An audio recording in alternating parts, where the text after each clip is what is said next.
लाल यादव का जलवा कायम है। जो दोस्तों बता दें, बहुत ही बड़ी खबर लेकर आए हैं भोजपुरी के सुपरस्टार टुनटुन लाल यादव का।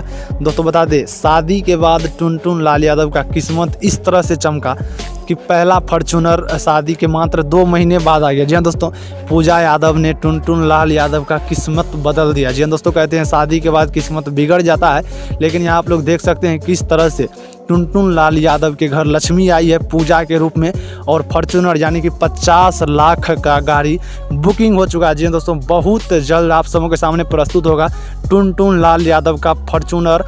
जी दोस्तों, बता देना चाहता हूँ, भोजपुरी इंडस्ट्री के सबसे अच्छे गायक और अहिरान स्टार कहे जाने वाले, क्योंकि ये जातिवाद भी कुछ करते हैं और इनका गाना बहुत ज़्यादा मार्केट में बजता भी है, खास करके आर्मी लवर हो गया, क्रिकेटर पर हो गया, और जो अहिरान है उन सब पर गाना ये गाते हैं और बहुत ज़्यादा पब्लिक के द्वारा सुने जाते हैं। दोस्तों, आप लोग इनके बारे में क्या सोचते हैं कमेंट में ज़रूर बताएं, और चलिए मिलते दूसरे अपडेट में। तब तक के लिए धन्यवाद और बाय बाय।